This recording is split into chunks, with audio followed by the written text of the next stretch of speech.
एक बार फिर से स्वागत है टीजीएल टॉक्स में। Thank you for subscribing TGL studios. आज स्टूडियो में हमारे साथ एक खास मेहमान मौजूद है। अपना 14 years of film making experience share करने आए हैं अर्पित गंगवार। तो अर्पित, कैसे हैं आप? All good, thank you. TGL studio में आपका स्वागत है। मैं वही जानना चाह रहा था कि कंटिन्यू कीजिए प्लीज़।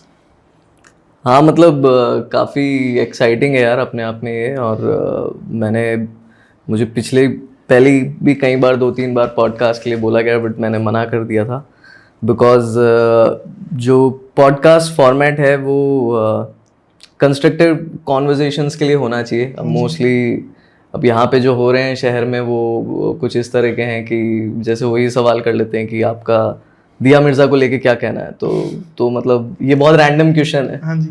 तो मतलब इन रैंडम क्वेश्चंस की बजाय अगर कंस्ट्रक्टिव कॉन्वर्जेशंस हो, जैसे कि मुझे बताया गया आपके, मैंने पिछले पॉडकास्ट भी देखे, तो उसमें काफ़ी मेरे को लगा कि it's a good space for artist to tell and give whatever experience they can and तो मुझे अच्छा लग रहा है यहाँ पे आके। Thank you so much. मतलब अगर आपको अच्छा चीज़ लगी वो, मैं जानना चाहूँगा जो आप फिल्म मेकिंग, मतलब आपने करियर, आपका जो 14 ईयर का एक्सपीरियंस है, वो उसकी शुरुआत कैसे हुई? उसकी शुरुआत जो है वो वैसे हुई ड्यूरिंग स्कूल डेज थी। हाँ जी। और मुझे याद है कि मुझे स्टेज फियर था बचपन से, और बट एक दिन ऐसा पता नहीं मौका पड़ा है स्कूल में कि कोई प्ले को लेके जो है बच्चों को चुना जा रहा था, और मुझे भी कोई एक रैंडम कैरेक्टर के लिए मुझे पिक कर लिया गया उस टाइम पे। तो अब मैंने पहले तो मना किया, मैं नहीं करूँगा इसको। 1-2 दिन मैं मना करता रहा, बट देन फिर मेरे को डायलॉग्स पकड़ा दिए कि आपको बोलना है, ये करना है। तो ड्यूरिंग द रिहर्सल्स मुझे मज़ा आने लगा, और फिर ऐसा था कि when I walked on to the stage और जब मैंने वो कैरेक्टर किया तो लाइक वो उस टाइम पर ऑडियंस की जो रिएक्शंस थे वो लाइव देखना, वो सारी चीज़ों को लाइव फील करना, वो एक ऐसा मोमेंट था मेरी पूरी स्कूलिंग लाइफ में जो जहाँ पे मेरे हाथ में चीज़ें थी फर्स्ट टाइम, जो मुझे फील हुआ कि मैं शायद यहाँ पे, मतलब यहाँ पे मेरा बेसिकली अब बोलना है कि हाँ मैं कुछ भी कर सकता हूँ, कैसे भी कर सकता हूँ। स्टेज प्रेजेंस आपको मिली, मतलब वो स्टेज प्रेजेंस मिली जो मुझे स्कूल में कभी ऐसा मेरे को कभी फील ही नहीं हुआ था। तो वहाँ से फिर मुझे आज भी बहुत अच्छे से याद है, जब मैं साइकिल से, जब वो प्ले ख़त्म हुआ, जब वो स्कूल का वो दिन ख़त्म हुआ, जब मैं दोबारा जब अपने घर लौट रहा था साइकिल से, तो मेरे सामने से एक मेरे स्कूल का ऑटो गुजर रहा था, और वहाँ पे जो बच्चे पीछे बैठते हैं ऑटो पे जनरली, हाँ जी, हाँ। तो वो मेरे को ऐसे चीयर करते हुए जा रहे, हे रनर रनर, वो रनर का कैरेक्टर किया था मैंने उस टाइम पे। तो मेरे को वो जो मोमेंट था वो मुझे इतना प्यारा लगा, जब मैं इतने खुशी से मैं घर पहुंचा, और मेरे को तो वो मेमोरी मेरी कहीं ना कहीं स्टक कर गई। फिर मेरे को उस मोमेंट पे रियलाइज़ हुआ कि शायद स्टेज मेरी स्पेस है। और आप कभी भी बचपन में डिसाइड नहीं करते हो कि आप करियर में क्या करने वाले हो। मेरा हमेशा से ये रहा है कि मुझे कुछ वैसे था बड़े होते कि मैं शायद नौकरी तो नहीं कर पाऊंगा। मुझे ये भी पता चल गया था कि मैं स्टडीज़ में अच्छा नहीं हूँ। घर वालों को भी पता चल गया था, तो घर वाले भी यूँ रहते थे कि यार अब तू चूज़ कर ले, तुझे क्या करना है, कैसे करना है।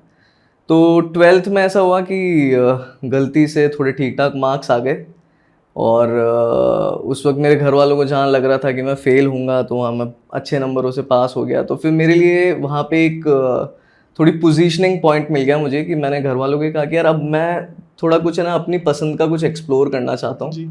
और वो बात थी 6th की, जब मैंने एक्टिंग करी थी। इट वाज द ईयर कौन सा था? ये ईयर था 2010। तो उस वक्त मैंने मेरे पेरेंट्स से कहा कि मैं कुछ और अभी चीज़ें करना चाहता हूँ, एक्सप्लोर करना चाहता हूँ, कि मैं कर सकता हूँ। आपको पता चल गया पढ़ाई में, तो मैं एनी डे ये जो अकाउंट्स वाली चीज़ें हैं, CS वाली चीज़ें हैं, मैं कर सकता हूँ, मेरे को कोई दिक्कत नहीं है, but I want to explore something else. तो मेरे को 6th क्लास की वो मेमोरी जो मैंने प्ले किया था, वो मेरे आज तक भी स्टक डाउन थी। और मुझे ये था कि यार क्यों ना मैं एक कोई वर्कशॉप ज्वाइन कर लूँ एक्टिंग की, एंड देन आई सी कि क्या करते हैं, कैसे करते हैं। तो फिर मैंने for an experience acting workshop join करी, और फिर उसके बाद मेरा वो जो एक्सपीरियंस था वो भी बहुत अमेजिंग एक्सपीरियंस था। शहज़ौर अली खान थिएटर एक्टर हैं। अच्छा। काफ़ी पुराने आर्टिस्ट हैं वो, और उनसे मैंने जो है वहाँ पे सीखा था स्टार्टिंग डेज में। एंड देन फिर मेरे को ये लगा कि यार अब मुझे थिएटर करना है। कि I want to do theatre और फिर स्टडीज़ में देख लेंगे क्या है क्या नहीं है। मेरा उस वक्त कॉमर्स कॉलेज जो अपने जयपुर का हाँ जी, कॉलेज है वहाँ पे एडमिशन हो गया था, तो मेरे घर वालों की ये टेंशन खत्म हुई थी कि यार इसकी पढ़ाइयों में अब ज़्यादा पैसे तो नहीं लगेंगे, ये तो सस्ते में निपट रहा है, तो अब इसको करने देते हैं जो ये कर रहा है। They were also kind enough to give me that sort of space at that time. And फिर उसके बाद मेरी थिएटर में जर्नी शुरू हुई। थिएटर में मैं फिर प्लेस करने लगा। स्टार्टिंग के डेज़ में मुझे रियलाइज़ हुआ कि थिएटर बहुत ही एक ऐसा प्लेस है जहाँ पे डिसिप्लिन भी है और जहाँ पे एक खुलापन भी है कि आप अपने आप को खुल के एक्सप्रेस कर सकते हो। और जो चीज़ें मैं होते हुए देखता था बैक स्टेज पे, वो मुझे बहुत अमेजिंग लगती थी। मतलब कि कैसे एक डायरेक्टर जो है उसके हाथ में कितनी चीज़ों का कंट्रोल रहता था, कि मतलब वो चाहे आर्ट हो, चाहे वो म्यूजिक हो, चाहे वो, और एक्टिंग में तो वो एक्टर्स को पूरा कंट्रोल करके रखते थे कि नहीं इसको ऐसे बोलो, इसको इस तरीके से बोलो। अच्छा, वो जर्नी डायरेक्शन की वहां से चालू हो रही है। तो वो वहां मैं देख पा रहा था कि यार इस बंदे में कितनी पावर है, कि हर कोई ना इसको वो कर रहा है और उसको प्लीज करने के लिए कितनी चीजें हो रही हैं वहां पे, कि 25 लोग हैं जो उन्हीं के उस पे डिपेंडेंट है, उन्हीं के कॉल पे डिपेंडेंट है। तो मेरे को ये बहुत इंटरेस्टिंग लगा। मेरे को लगा यार ऐसा कुछ करना है जहाँ पे आप बॉसी बन पाओ, जहाँ पे थोड़ा सा लीडरशिप क्वालिटी बेसिकली आप वो पजेस करते हैं। हाँ, मतलब वो आप यार उस टाइम पे नहीं पता होती आप क्या पजेस करते हो, बस आपको ये लग रहा था यार ये इंटरेस्टिंग है, like this is what I want to be. और क्योंकि ऐसा होता भी था कि जब स्क्रिप्ट जनरली जब आती थी आपके पास रिहर्स करने के लिए, तो आप एक चीज़ ये देख पा रहे होते थे उसको पढ़ते हुए कि यार ये ऐसे नहीं, और या फिर ये इस तरीके से होता तो कैसा होता, कि ये सीन को इस तरीके से भी बोला जा सकता था। तो वो कहीं ना कहीं बैक ऑफ दैट आपकी ये हो जाता है कि डायरेक्शन आप खुद डेवलप करने लग जाते हो। तो वहाँ मुझे लगा कि अगर शायद मुझे ये पावर मिल जाए तो हो सकता है मैं इसको अपनी तरीके से कर लूँ। और फिर मैंने बहुत जल्दी ये रियलाइज़ भी कर लिया था कि मैं बहुत ही घटिया एक्टर हूँ, तो मुझे ये था कि अब बैक स्टेज पे आ ही जाना चाहिए। और आई थिंक मेरे लिए ज़्यादा बेटर रहेगा कि मैं डायरेक्शन या राइटिंग में आऊँ। और क्योंकि ऐसा था कि मैं बचपन से बहुत ज़्यादा फिल्में देखता था, बहुत ज़्यादा कार्टून शोज़ देखता था, बहुत ज़्यादा कॉमिक्सें पढ़ता था, तो मेरे दिमाग में सिर्फ उन्हीं चीज़ों के सीन्स और कैरेक्टर्स और वो इर्द गिर्द घूमते रहते थे मेरे। तो मुझे ये था कि शायद ये एक अच्छा वे है जहाँ पे मैं खुद को एक्सप्रेस कर पाऊँ। The art of story telling basically. The art of story telling.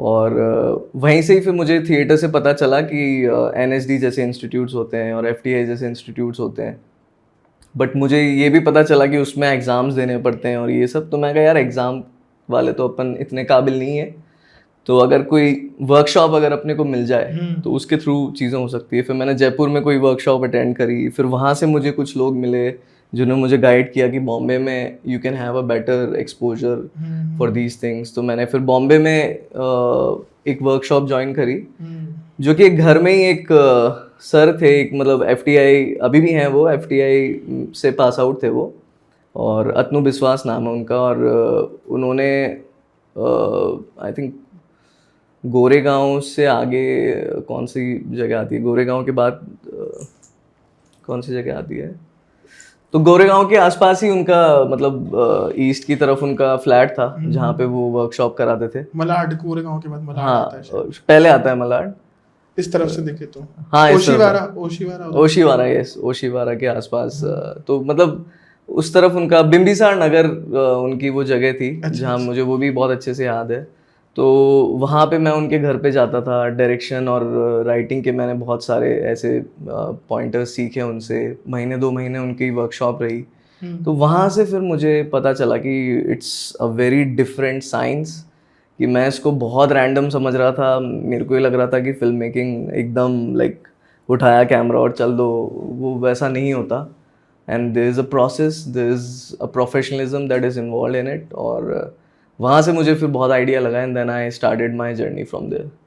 तो वो एक मेरे स्टार्टिंग पॉइंट वो था कि हाँ, यहाँ से जो है चीज़ों को पुश मिला। तो उसके बाद से आपकी मतलब स्टोरी ऑफ डायरेक्शन तो भी चालू हुई आपकी। हाँ, फिर मुझे थोड़ी क्लैरिटी आई कि एक्चुअली राइटिंग और डायरेक्शन में कितना डिफरेंस है।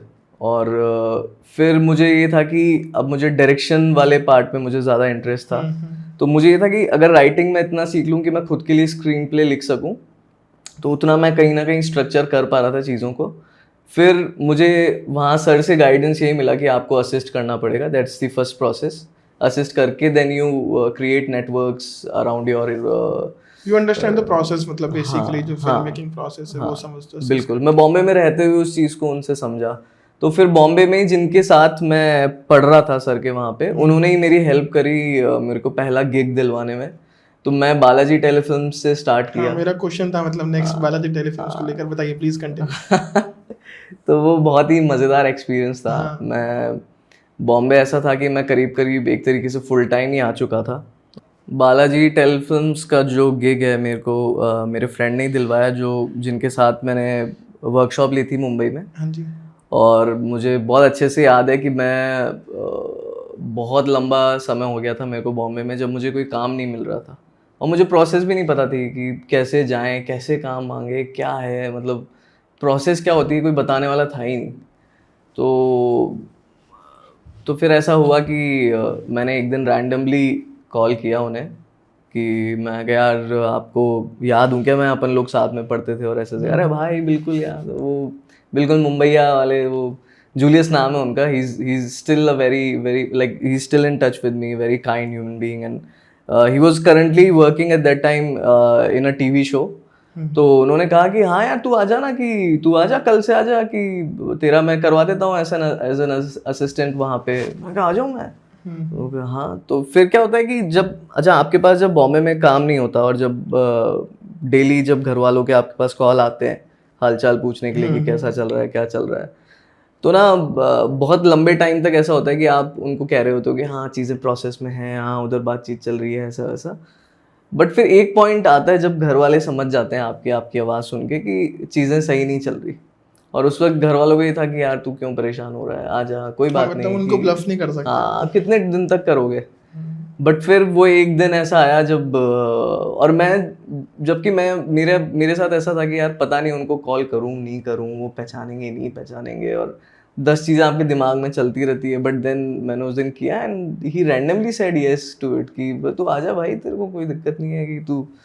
और फिर next day I went to Balaji telefilms. मैंने सेट्स देखे वहाँ के। चांदीवली पे मैं गया था, मुझे बहुत अच्छे से याद है, चांदीवली स्टूडियोज़ है वहाँ पे, जहाँ पे बालाजी के आज भी सीरियल शूट होते हैं उधर। जी।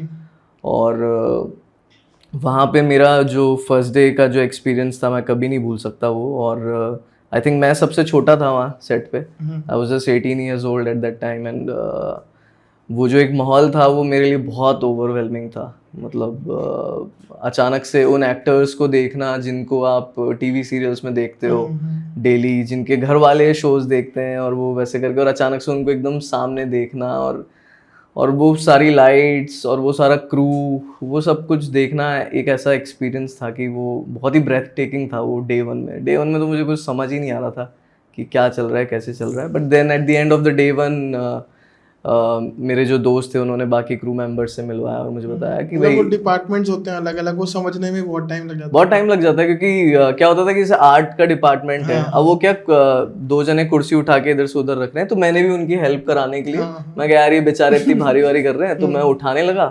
उतने में एक मेरा सीनियर रेडी आया, ओए क्या कर रहा है? मैं यार हेल्प करा रहा हूँ। तू क्यों हेल्प करा रहा है? मेरी हेल्प करा है ना, कि इन लोगों की क्यों हेल्प करा रहा है, ये आर्ट वाले हैं।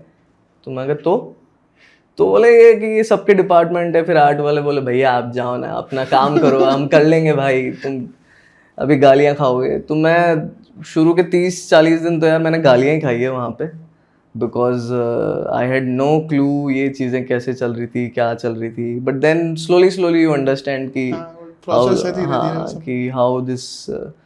और फिर मैं over the period of time, जब मैंने बालाजी टेलीफिल्म्स छोड़ा, जब मेरे को ऑलमोस्ट 4 महीने हो गए थे वहाँ पे, और चौथे महीने में ऐसा था कि वहाँ के लोग मुझे देखने लगे थे कि हाँ यार ये रेगुलरली काम करने के लिए आ रहा है इधर, कि ये 16 घंटे भी रुक जाता है, 18 घंटे भी रुक जाता है। तो उनको वो चीज़ दिखाई दे रही थी। तो फिर फाइनली मेरे को ये ऑफर हुआ कि भाई आप क्या है कि सैलरी पे आ जाओ, हम आपको सैलरी दे देंगे महीने की 15-1 हज़ार रुपये वहाँ पे असिस्टेंट को मिलता था उस टाइम पे। तो फिर मेरे को ये था कि यार यहाँ पे कॉलेज में भी मैंने एडमिशन ले रखा है, तो मुझे ये भी तो बीकॉम भी तो करनी है ना, मतलब अल्टीमेटली एक तो मेरे को यहाँ के एग्ज़ाम्स भी देने थे। तो फिर ऐसा चला कि मैं बॉम्बे से इन और आउट रहा मैं मतलब आना जाना रहा काफी, मेरा जो exams 4 साल 5 साल जो थे मेरे, मैंने वहाँ पे रूम लेके रखा, बट मैं कभी यहाँ आता था कभी वहाँ चला जाता था, वैसा वाला रहता था। बट मेरा जो बालाजी टेलीफिल्म्स का जो एक्सपीरियंस था वो मैं कह सकता हूँ कि वो मेरी एक लाइफ टाइम मेमोरी है। बिकॉज एक तो मेरे को जो सबसे बड़ी लर्निंग वहाँ पे रह के मिली वो ये थी कि जो प्रोसेस है उन लोगों का, जो प्रोफेशनलिज्म है उन लोगों का, भले ही वो कितने ही क्रैपी सीरियल्स बनाते हो, इट डजेंट मैटर। आज भी बहुत घटिया सीरियल्स बनते हैं अगर देखा जाए तो, बहुत टॉक्सिक स्टोरी लाइन्स होती हैं, बहुत ही वाहियात उसमें फीमेल कैरेक्टर्स होते हैं, और बट जो बिहाइंड द कैमरा जो लोग काम कर रहे हैं वहाँ पे, बीट अ लाइटमैन, बीट अ सिनेमेटोग्राफर, डायरेक्टर, ये सब लोग जितने भी हैं, असिस्टेंट डायरेक्टर्स, ये लोग इतनी मेहनत करते हैं। और वो जो एक उनका प्रोसेस होता है, वर्क प्रोसेस की 12 घंटे में इन्हें इतना स्केड्यूल इनको कंप्लीट करना है, एंड देन फिर उसके बाद वो जब डेटा जो है वो हैंड टू हैंड जाता है एडिटर के पास, वो एडिटर की टीम होती है जो कि उसको एडिट कर रही होती है तुरंत, एंड देन मतलब डेली शूट हो रहा है और डेली आपको दिखाई दे रहा है। मतलब 20 मिनट का कोई अगर आज मैं बोलूँ ना किसी को कि 20 मिनट का कंटेंट जाके शूट करके लाओ किसी फिल्म मेकर को, तो वो ये बोलेगा हाँ हफ्ता भर तो चाहिए कि हाँ हमें ये लोकेशन पे जाएंगे, ऐसे करेंगे वैसे। और वहाँ पे वो लोग कैसे काम करते हैं स्टिल, उनका मतलब कितना ज़्यादा वो जो प्रोसेस है, प्रोफेशनलिज्म जो था, वो मेरे को बहुत बाद में समझ में आया। उस टाइम पे आप नहीं होते हो यार, इतना डेवलप नहीं होता आपका माइंड। बट देन अब जब मैं चीज़ें सोचता हूँ, देखता हूँ कि वो लोग कैसे प्रोसेस करते थे, और उस वक्त डिजिटल कैमरा यूज़ नहीं होते थे, उस वक्त डीवी कैमराज यूज़ होते थे, तो वो रील पे शूट होता था, छोटा सा कैसेट होता था, उस पर शूट होता था। तो उस कैसेट का जो है मैं पेपर बनाया करता था कि जिसको अपन क्या बोलते हैं, एक असिस्टेंट का जो जॉब होता है बेसिकली कि टीसीआर रीडिंग। तो मैं टीसीआर रीडिंग बनाया करता था। तो मैं इनिशियल डेज में क्या है, मैं इंग्लिश में लिखता था काफ़ी, क्योंकि मैं इंग्लिश मीडियम से पढ़ा हुआ, तो मैं फ्लेक्स करता था अपनी अंग्रेजी को। तो वो पैक करके मैं उसके साथ कैसेट के साथ भेजा जाता था, ताकि एडिटर उसमें चेक करे कि कौन सा ओके फुटेज है, कौन सा नहीं है। तो वहाँ से एडिटर से भी मैं गालियाँ खाता था कि भाई इसको हिंदी में लिख, तेरी अंग्रेजी किसी को समझ नहीं आ रही इधर। तो फिर तो मतलब वो वैसे दिन रहे मेरे वहाँ पे, बहुत ही मज़ेदार एक्सपीरियंस रहा मेरा, मतलब बालाजी टेलीफिल्म्स में। तो this is what the starting part is, मतलब लेकिन और अब मुंबई में आप रह रहे थे, हाँ, तो वो एक्सपीरियंस कैसा रहा, मतलब एज अ फिल्म मेकर वो जर्नी कैसे वहाँ पर, यार उसके बाद क्या हुआ मतलब मैं अगर ऑनेस्टली होता हूँ तो मेरा डे वन जो एक्सपीरियंस था बॉम्बे का, वो बहुत ज़्यादा ओवरवेलमिंग था। और मेरी फट के चौबारा हुई थी जब मैं जैसे ही बोरीवली स्टेशन पे उतरा, और मैं 7 बज रही है सुबह, वही 6-7 बजे अपनी सुपर फास्ट वाली ट्रेन पहुँचती है, और इतनी ज़बरदस्त भीड़ थी कि मतलब मेरे को ये था कि भाई मैंने जयपुर में आज तक कभी इतने लोग इकट्ठे नहीं देखे, और ये सुबह 7 बज रहे हैं कि ये जा कहाँ रहे हैं। मेरे को तो ये था कि मतलब इनफैक्ट 5 बजे आप देख लो वहाँ ट्रेन में, they are like going, people are going here and there, मतलब काम क्या पे जा रहे हैं सब लोग, मेहनत कर रहे हैं, क्या मतलब वो था। और अपन लोग यहाँ जयपुर में रिलैक्स चिल 8 बजे तक उठ रहे हैं, 10 बजे तक नहा रहे हैं, धो रहे हैं, वहाँ पे 7 बजे लोग अपनी जंग लड़ने को तैयार है। तो वो सब चीज़ें देख के मेरे को, मैं बहुत ज़्यादा ओवरवेलमिंग हो गया था। फिर क्या था कि मेरे को शहर को ऑनेस्टली बताऊँ तो समझने पे भी बहुत टाइम लग गया कि एक्चुअली वर्क कैसे करता है, क्या ईस्ट है क्या वेस्ट है। और ये ना बहुत ही ऐसी होती है कि सॉर्ट ऑफ ये आपकी एक्सटर्नल प्रिपरेशन होती है, जो मुझे लगता है कि अब कोई अगर शहर में जाए पहली बार, तो पहले से वो प्रिपेयर होके जाए कुछ चीज़ों को लेके कि वो कैसे मैनेज करने वाला है। उस वक्त कोई गाइडेंस के लिए था नहीं, तो हम लोग रैंडमली पहुंच गए थे। मैं मेरे कज़न ब्रदर के यहाँ पे रुका था इनिशियल डेज़ में, तो उसने मुझे बहुत हेल्प किया। उन्होंने मेरे को बताया कि भाई कैसे यहाँ पे बस पकड़ी जाती है, क्या होता है क्या नहीं होता। But as a film maker मैं बताऊँ तो मुझे कोई ऐसा ये नहीं था कि रेगुलरली गिग्स मिल रहे हैं। मतलब मुझे यही कहा जाता था कि उससे मिल के आओ, इससे मिल के आओ, बट मिल के आने से यार कुछ बात बन नहीं रही थी। और बहुत लंबे समय तक यही चलता रहा। मेरे फ्रेंड्स भी इनफैक्ट कुछ जयपुर से बॉम्बे शिफ्ट हुए, उन लोगों के लिए भी चीज़ें वर्कआउट नहीं कर रही थी। और फिर मैं एक ऐसे माहौल में था, मैं एक ऐसे पूरे सर्किल में था जहाँ पे किसी के लिए कुछ वर्कआउट नहीं कर रहा था। तो eight the end of the day हम कॉन्वर्जेशन क्या करें, कि फिर हमें मन में गालियाँ ही आती थी फिर उस इंडस्ट्री के लिए कि क्या है ये, चोमू है, ये ऐसा है, ये वैसा है, ये यहाँ पे ये अपॉर्चुनिटी नहीं मिलता, यहाँ पे वैसे। तो तो फिर मेरे को यार over the period of time समझ में आया कि क्योंकि मैं क्या जयपुर आता रहता था बीच बीच में, तो मुझे ये था कि जैसे जयपुर में मैं छोटे मोटे गिग्स कर लिया करता था कि जैसे मैंने एक शॉर्ट फिल्म बना ली अपने दोस्त के साथ मिलके, या मैंने कुछ ये कर लिया कुछ वो कर लिया। तो मेरे को ये रियलाइज़ हुआ बॉम्बे में रहते हुए 2014 में, मुझे ये रियलाइजेशन हिट हुई कि यार मैंने जयपुर में ज़्यादा काम किया कंपेयर टू मुंबई। जयपुर रहते हुए मुझे ज़्यादा गिग्स मिले, भले ही कुछ पेड नहीं था उसमें, but still I was doing my own thing, I was able to do my own thing. तो मैंने एक दिन ऐसी कैलकुलेशन बैठाई तो मुझे रियलाइज़ हुआ कि यार मेरे पास कितने सारे रिसोर्सेज हैं जयपुर में, कि अगर मैं ये माइंड मेकअप कर लूँ कि मुझे अगर जयपुर से काम करना है तो मेरे लिए पूरा एक मैदान है जो ओपन है। भले ही वहाँ पे शुरुआत करनी पड़ेगी चीज़ों की, बहुत मुश्किल होएगी, बट देन मुझे ये रियलाइज़ हुआ कि यार ये एक अलग प्लेग्राउंड है बॉम्बे, और जयपुर जो है शायद मेरी एक कंफर्ट प्लेस हो सकती है जहाँ से मैं चीज़ों या मेनली रिसोर्सेज अवेलेबिलिटी का भी थोड़ा सा वो फर्क पड़ता है। बिल्कुल बिल्कुल, मतलब ये जब काम करने लगे हम, जब हमें रियलाइज हुआ कि यार जो डिफरेंस है, क्योंकि आप तभी क्रिएट कर पाते हो किसी भी दो शहर के अंदर जब आप दोनों शहर में काम कर रहे होते हो। तब मुझे बहुत सारी चीज़ों के ऐसे रियलाइजेशन हिट कर रहे थे। और बॉम्बे का मैं वैसे टीवी सीरियल के बाद जर्नी बताऊं तो बहुत डिफ़िकल्ट रहा है मेरे साथ, मतलब वैसे फ्रीलांसिंग गिग्स मिलना बहुत मुश्किल से मिलते थे, और छोटे छोटे मैं एज एन असिस्टेंट मैं कर लिया करता था काम, बट वो कुछ इंटरेस्टिंग था नहीं यार। मतलब मैं मुंबई की जर्नी बताऊं तो it has always been like कि फ्लैट ढूंढना नया, कोई बाई ढूंढना नई, मोस्टली मतलब काम से ज्यादा तो मेरे को ऐसा था कि इन सब चीजों में मेरे मतलब फूड प्रिपरेशन, घर के काम, बहुत सारी चीजें होती हैं। मतलब जिस लड़ाई के बारे में मुझे कोई आइडिया ही नहीं था, मैं वो लड़ रहा था बॉम्बे में। मुझे लगा था मैं फिल्म बनाने जाऊंगा, बट कुछ और बन रहा था वहां पे। मैगी बन रही थी रात को 2 बजे। तो वैसा सा सीन था, तो इसलिए फिर मैंने जयपुर की, और फिर मैंने सोचा कि यार। तो this was the experience in Mumbai. वही फिल्म मेकिंग एक्सपीरियंस आपका जयपुर में, मतलब आपकी ओन सिटी में कैसा रहा? तो पहले तो जैसे मुंबई को छोड़ के आना was a sort of decision that was extremely difficult. और मतलब मुंबई में ऐसा था कि बहुत सारे लोग जयपुर से ऑलरेडी कहते थे कि अरे भाई छोड़ के आ जा, नहीं बैठ रहा तेरा वहाँ पे कुछ भी, और वो सारी चीज़ें। बट फिर आपको कहीं ना कहीं मुंबई में रहते हुए ऐसा लग रहा होता है कि यार नहीं, एक दिन और। बट देन फिर मेरे को लगा यार एक दिन और से काम नहीं चलेगा, मतलब we have to think realistically. और उस टाइम तक भी क्योंकि मैं कुछ कमा नहीं रहा था, my parents have always been very kind कि वो हर महीने मेरे को कुछ ना कुछ दे दिया करते थे जिससे मैं सर्वाइव कर रहा था मुंबई में। And to have this decision कि यार चलो अब सब छोड़ के जयपुर चलते हैं, start build something new. And तो वो एक ऐसा, मतलब मेरे को वो दिन याद है। मतलब ये बहुत सारे ऐसे मोमेंट्स हैं जो पता नहीं बहुत फिल्मजी सॉर्ट ऑफ हैं मेरी लाइफ के ये। तो मैं ऐसा था कि मैं सारा बैग वैग टांग टूंग के, जो मेरा बड़ा वाला बैग था उसको लेके मैं ट्रेन में चढ़ गया था फॉर जयपुर।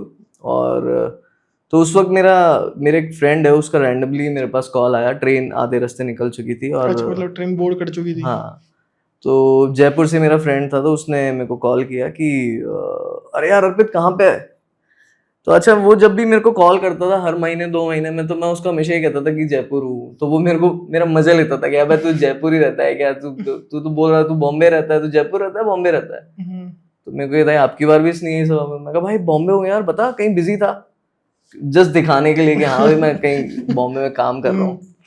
बोला अरे यार अच्छा कि भाई एक गिग है यहाँ पे जयपुर में कि एक म्यूजिशियन है, एक गाना लेके आया है वो, और वो बड़ा मस्त सा गाना है, उसको कुछ म्यूजिक वीडियो वगैरह बनवाना है, तो बता तू अगर तू कब अवेलेबल है, कब आएगा नेक्स्ट टाइम जयपुर। और मैं कहा अच्छा हाँ यार मैं 2 दिन बाद आ तो रहा हूँ, मेरे को कुछ काम है जयपुर में, तो उसके सिलसिले में। और जबकि मैं ट्रेन में बैठा हूँ, मैं जयपुर पहुंचने वाला हूँ नेक्स्ट डे। बट जस्ट तो उस वक्त मेरे को बहुत ज्यादा खुशी हुई जब मैं, और वो मेरा एक ऐसा पॉइंट था कि शायद पता नहीं वाज गॉड्स टेलिंग कि bro you are making a right decision, कि तू जयपुर जा रहा है, तेरे को जयपुर जाते ही मैं एक काम तेरे लिए रेडी रख रहा हूँ। कुछ प्लान अपन नहीं कर पाते, इट्स गॉड्स प्लान सच कहते में हैं, यार मतलब वो चीज। मतलब और वो मैं बहुत फिर खुशी से फिर मैं जयपुर पहुंचा, अलग एनर्जी थी और मेरे को ये था कि यार चलो अब यहाँ पे रह के तो अब मैं वेट कर रहा कि कब वो दूसरा दिन आए, मैं उसको बोलूं कि भाई आई एम इन जयपुर।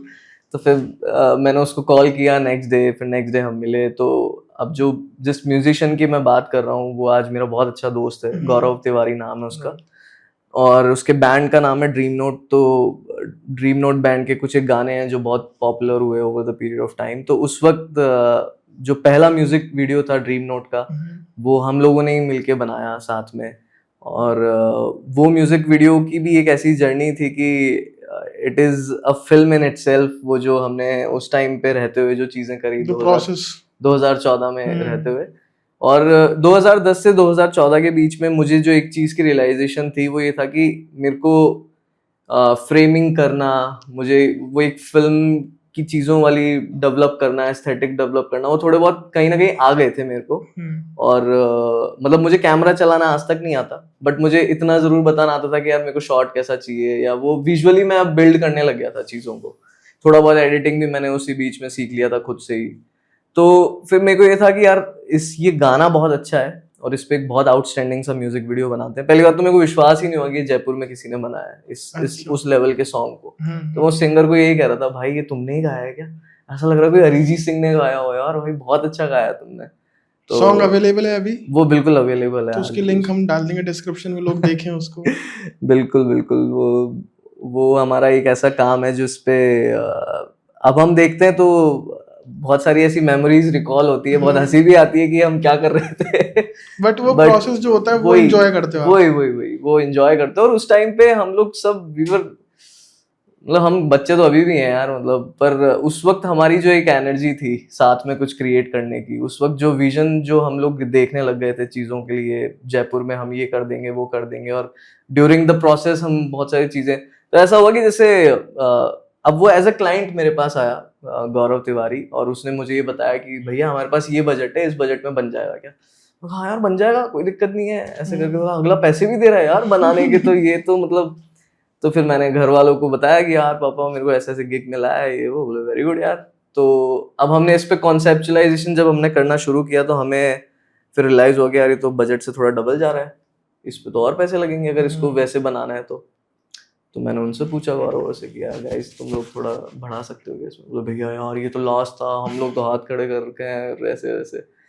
तो मैं अपने घर वालों के पास गया कि पापा मम्मी आप जो मुंबई का मुझे दे रहे थे हर महीने का, वो अभी भी चालू रह सकता है क्या जयपुर में रहते हुए? पापा बोले साला क्लाइंट से तुम्हें पैसा लेना चाहिए, तू उल्टा क्लाइंट के काम करने तू मुझसे पैसे ले रहा है। But then again they were very supportive, they said कि ठीक है भाई तू बना ले जो चीज बना रहा है। एंड ऐसे ही हम सब लोगों ने अपने अपनी जेब से लगा के थोड़ा थोड़ा और उसको डेवलप किया। एंड उस म्यूजिक वीडियो के आज 8 मिलियन करीब व्यूज है।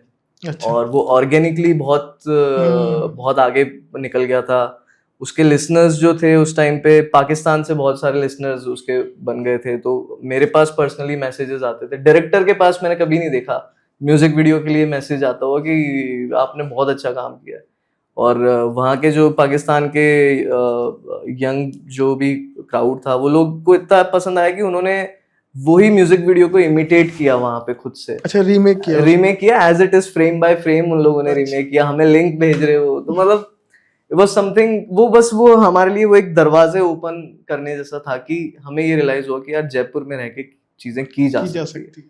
And all of a sudden I was in the middle of many musicians now, कि अब सब बहुत सारे जो भी छोटे छोटे म्यूजिशियंस का जो भी छोटे सेटअप में ये लोग जो भी बना रहे थे अपने गाने, वो सब लोग मेरे से कनेक्ट करने लग गए कि यार हमें भी एक म्यूजिक वीडियो बनाना है। ऐसा कई म्यूजिशियन तो ऐसे थे जो मुझे बुला के रेफरेंस दिखाते थे, फिर ना आऊंगा सॉन्ग था जो हमने बनाया था, और वो बताते कि यार हमें ऐसा बनाना है ब्रो। मैं कहा भाई ये मैंने ही बनाया है वैसे बाय द वे जिसका तुम रेफरेंस दिखा रहे हो। तो it was the start of that beautiful journey जो हम लोगों ने फिर जयपुर में तय करना शुरू किया। और 2014 से अब आई थिंक 24 में आ गए, 10 साल हो गए ऑलमोस्ट जयपुर में काम करते हुए। तो इट हैज बीन उतार चढ़ाव वाली जर्नी, बट वो एक स्टार्टिंग पॉइंट था। तो हम लोगों जो की। जयपुर में जैसे आपने बताया इतना काम किया है, तो इतने आर्टिस्ट से आपको मिलने का मौका मिला, तो आर्टिस्ट जो जयपुर में है उनके प्रति आप क्या कहना चाहेंगे? अम, यार तो 2014 से 24 तक मैंने बहुत सारी चीज़ें ऐसा है कि बिल्ड होती हुई, चेंज होती हुई देखी है over the period of time. यहाँ के आर्टिस्ट जो हैं इन जनरल, चाहे वो म्यूजिशियंस हों, चाहे वो एक्टर्स हों, आज मुझे लगता है कि जो हमने ड्रीम देखा था जयपुर के लिए कि यार जयपुर को हम कभी यहाँ देखते हैं उस पोजीशन, आई थिंक वो अब वो रीच हो चुकी है कि जब यहाँ के जो एक्टर्स हैं, म्यूजिशियंस हैं, यहाँ पे अब लोग खुद से चीज़ें बिल्ड करने लगे हैं, वो इस चीज़ को समझने लगे हैं कि हम यहाँ से रह के भी चीज़ों को बिल्ड कर सकते हैं। और भले ही चलो 10-15% लोग ही हैं जो प्रोफेशनली उसको बहुत अच्छे से कर रहे हैं, बट एटलीस्ट वो नंबर काफ़ी ज़्यादा है compare to when we started. No one had any clue कि कैसे चीज़ें बढ़ानी है आगे, क्या करना है, किस तरीके से करना है, बिकॉज कुछ भी ऐसा लिखा हुआ नहीं था ना कि ये एक रूल बुक होता है सिनेमा में सर्वाइव करने का। बट नाउ बहुत सारे लोकल आर्टिस्ट हैं जिन्होंने अपने लेवल पे चीज़ें क्रिएट कर ली है। आज भी कुछ चैलेंजेस हैं, बट वो चैलेंजेस मतलब वो खैर एक डिफरेंट कॉन्वर्जेशन है, फिर मतलब उसके बारे में नेक्स्ट टाइम बात कर सकते हाँ हैं। बिल्कुल। तो यही म्यूजिक इंडस्ट्री के आपने अपने कंक्लूड कर ही दिया है उस चीज को। मैं ये जानना चाह रहा था जैसे म्यूजिक इंडस्ट्री इन राजस्थान का क्या स्कोप है? तो यार हमने अब जैसे पर्टिकुलरली म्यूजिक का, अच्छा हुआ आपने ये सवाल पूछा क्योंकि मैंने ऑलमोस्ट पिछले 10 सालों में हम लोगों ने मिलके करीब 80 म्यूजिक वीडियोस जो हैं वो डेवलप कर चुके हैं हम। ग्रेट। जिसमें मैंने पर्सनली कम से कम 35-40 म्यूजिक वीडियोस डायरेक्ट किए हैं, और मतलब हमने बहुत सारे प्रोड्यूस किए हैं। स्टूपिड हाई आर्ट जो हम लोगों का फिल्म प्रोडक्शन हाउस पूछने वाला था, उस हाँ, प्रोडक्शन हाउस का नाम स्टूपिड हाई जी आर्ट। जी। तो उसके चलते हुए भी हमने बहुत सारी चीजें प्रोड्यूस करी, डेवलप करी। तो That 30 songs 40 songs are under Stupid High Productions। हाँ, मतलब जो 80 सॉन्ग्स हैं वो सारे, अच्छा 80-90 80 songs। गाने जो हैं हम लोगों के वो अंडर स्टूपिड हाई आर्ट्स हैं। ग्रेट अचीवमेंट मतलब। तो मतलब ऐसा रहा है कि पिछले 10 साल में हमें, क्योंकि हम म्यूजिक से बहुत करीब रहे हैं, म्यूजिशियंस से बहुत करीब रहे हैं, तो काफ़ी जो नॉलेज है वो मेरी म्यूजिक से रिलेटेड भी है फिल्म मेकिंग के अलावा। तो म्यूजिक का ऐसा है कि जैसे राजस्थान में एक पर्टिकुलर पीरियड था जब 2015 से लेके 2019 तक हमने राजस्थानी सॉन्ग्स के अंदर बूम किया है। मतलब जो अगर हम रीजनल लैंग्वेज की बात करें तो वो जो एक पीरियड था वहाँ पे मतलब लिटरली एक यूट्यूब पे एक बूम आया, और ऑर्गेनिकली जो राजस्थानी गाने हैं वो अब घूमर के अलावा या वीणा कैसेट्स के अलावा भी अब बनने लगे थे, और बहुत अच्छे प्रोडक्शन में बनने लग गए थे। बट अभी अब अगर हम देख रहे हैं तो अभी थोड़ा सा एक सॉर्ट ऑफ एक डाउनफॉल है राजस्थानी के गानों की इंडस्ट्री में। अच्छा, गानों के साथ ना एक और बहुत इंटरेस्टिंग चीज़ ये है जो मुझे समझ में आई, वो ये है कि जैसे आपने नोटिस किया होगा कि पंजाब में जब गानों का जो इकोसिस्टम है बहुत लंबे समय से वहाँ पे पॉप सॉन्ग्स बने हैं, तो उनकी पॉप सॉन्ग्स की सक्सेस के कारण उनकी फिल्म इंडस्ट्री डेवलप हो गई। सेम आज हरियाणा में भी एग्जैक्टली ये हो रहा है। हरियाणा आज पंजाब से बिल्कुल नेक टू नेक compete कर रहा है, और वहाँ के जो सॉन्ग्स के जो नंबर्स हैं, व्यूअरशिप है, लिसनरशिप है, उसके कारण आज हरियाणा में एक फिल्म इंडस्ट्री डेवलप हो चुकी है जहाँ पे सेलिब्रिटीज बेसिकली क्या होता है कि म्यूजिक से सेलिब्रिटीज क्रिएट होते हैं, जो कि राजस्थान में इस वक्त नहीं है। आपने नोटिस किया होगा कि एक्चुअली में अगर आप कोई राजस्थान के स्टार की अगर हम कोई बात करते हैं कि do someone exist from Rajasthan, कि अगर जैसे हम गुजरात की बात करें तो हम प्रतीक गांधी हमारे दिमाग में आएंगे कि हाँ उन्होंने ये सीरीज करके, गुजरात से है बंदा। राजस्थान से आप किसको बोलोगे? इरफान साहब थे, बट उन्होंने कभी जिक्र ही नहीं किया अपने करियर में कि यार हाँ मैं like I am proud to be a Rajasthani, क्योंकि उनका ज्यादा रहा नहीं राजस्थान से, उनका घर रहा है, वो पतंग उड़ाने आ जाया करते थे, बट एक वो जो एक पर्सनल जो एक वो होता है कि हाँ यार मैं राजस्थान के लिए कुछ करना चाहता हूँ, या फिर कोशिश की है उन्होंने भी कई दफा इस बारे में, लेकिन बट वही है, वो चीज प्रॉपर तरीके से नहीं आ पाई है। मतलब वो एक एग्जीक्यूशन पॉइंट पे नहीं हो पाई। दिल सबका रहा है टुवर्ड्स राजस्थान, बट जब क्योंकि उन्होंने भी ये देखा कि यहाँ पे कोई इकोसिस्टम है ही नहीं, हाँ, चीजें मेकर्स के लिए वो थोड़ा क्रिएट नहीं हो डिफिकल्टी रही है है। यहाँ हाँ, पे, कोई रिस्क लेने को रेडी नहीं है अपने यहाँ पे, और वो सारी चीजें। तो यही चीज हम सोच रहे थे कि 2015 से 19 के बीच में जो एक व्यूअरशिप आई, जो स्ट्रीमिंग में जो नंबर्स आ रहे थे राजस्थान के, हमें भी यही लगा कि यार अब ये बहुत गोल्डन पीरियड है जहाँ पे राजस्थान का ना बहुत मार्केट शिफ्ट होने वाला है, प्रोडक्शन वाइज भी और कमर्शियल ड्यूरिंग वाइज लॉकडाउन, भी। मतलब ये लॉकडाउन के हाँ, ड्यूरिंग लॉकडाउन, कि यार अब ये जो है अब ये पीक पे जाने वाला है और अब धीरे धीरे हम देखने वाले हैं कि फिल्म्स भी डेवलप होने वाली है। बट देन 2020, 21, 22 इस 3 साल के अंदर यूट्यूब का और जो स्ट्रीमिंग का जो कंजम्पशन है, बेसिकली अपलोडिंग जो है, not consumption but the way people were uploading the content, और जो 5 गुना ज्यादा अकाउंट्स बन गए, 5 हाँ। गुना ज्यादा क्रिएटर्स आ गए, तो राजस्थान जो है वो पीछे होता चला गया होता, क्योंकि कुछ ही लोग थे जो काम कर रहे थे, बहुत मास स्केल पे यहाँ पे प्रोडक्शन नहीं हो रहा था। तो अब स्थिति एट प्रेजेंट ऐसी है कि हम लोग ना तो म्यूजिक इंडस्ट्री पे एट प्रेजेंट अच्छा कर पा रहे हैं राजस्थान के अंदर। अच्छा इसलिए नहीं कर पा रहे बिकॉज वो लोगों ने अपनी जेब से लगा के चीजें प्रोड्यूस करी थी। अगर आज वो कमर्शियली वायबल नहीं है तो वो कब तक करते रहेंगे? पॉइंट यही आ जाता है कि वो कब तक अपनी जेब से लगाते के बाद रहेंगे। मतलब एक एंड तो आएगा उस चीज का, जब तक वो रिटर्न नहीं है, वो जब तक रिटर्न नहीं देखे। फिर इसी तरीके से हमें जब लग रहा था कि यार रीजनल सिनेमा पे शायद हो सकता है एक बहुत बड़ा चेंज हमने को देखने को मिले, वो भी डेवलप नहीं हो पाया बिकॉज हम यहाँ म्यूजिक वाले उसमें लैक हो गए। और म्यूजिक में मेजरली लैक होने का रीजन एक ये भी था कि हम ओरिजिनल म्यूजिक नहीं बना रहे थे। हमने जो भी राजस्थानी म्यूजिक बनाया वो सारा जो है जो हमारी पुरानी जो गाने हैं उन्हीं को ही हमने रीमिक्स करके, और जितने भी फोक सॉन्ग्स है बेसिकली फोक सॉन्ग्स को ही हम रीडेवलप किए जा रहे हैं बिकॉज म्यूजिक प्रोड्यूसर्स को ऐसा लगता है कि हमारी लिसनरशिप वही है। हाँ, मतलब फोक ही म्यूजिक है, मतलब राजस्थान में और कोई म्यूजिक एग्जिस्ट नहीं करता, ऐसा सोच। जबकि ये गलत है कंप्लीटली, मैं आपको बताऊं तो, क्योंकि मुझे ऐसा लगता है कि रिमिक्स करना ना बहुत इजी है, किसी भी कॉम्पोजिशन को उठा के रिमिक्स करना, ओरिजिनल को बनाने में बहुत समय जाता है। तो जो बहुत समय वाला काम था वो करने में हमें जोर आता है। और आज जो है रेगुलरली अपलोडिंग वाला मार्केट है, हमें बार बार दिखना पड़ेगा हर हफ्ते, तो वो बेसिकली मतलब ओरिजिनल चीजें नहीं निकल के आई, ओरिजिनल गाने नहीं निकल के आए। दैट्स द रीजन कि हम लोग एक जो बड़ा मार्केट था वो हम लोग अभी भी अनटैप्ड है। मैं कहता हूँ कि क्रैक हो सकता है, क्रैक हो सकता है, मतलब मैं खुद क्रिएटर हूँ, मुझे लगता है कि कहीं ना कहीं हम लोग मिलके क्रैक कर सकते हैं, बट वो सपोर्ट भी बहुत जरूरी होता है कहीं ना कहीं। एग्जैक्टली, सपोर्ट सिस्टम बहुत जरूरी है। सपोर्ट सिस्टम वो जरूरी है, मतलब खाली जेब से ना कोई लंबे टाइम तक सरवाइव नहीं कर सकता। तो ये एक हम लोगों का जो म्यूजिक वाले सेगमेंट में जो था वो एक जर्नी रहा। तो बट स्टिल मतलब अगर मैं मेरे पर्सनल लेवल पे बताऊं तो अगर कोई अच्छा सॉन्ग हम लोगों के पास आता है, कोई राजस्थानी सॉन्ग या कोई अच्छा आर्टिस्ट आता है जो चीज़ डेवलप करवाना चाहता है, तो हम लोग हमेशा कोशिश करते हैं अपने एंड पे।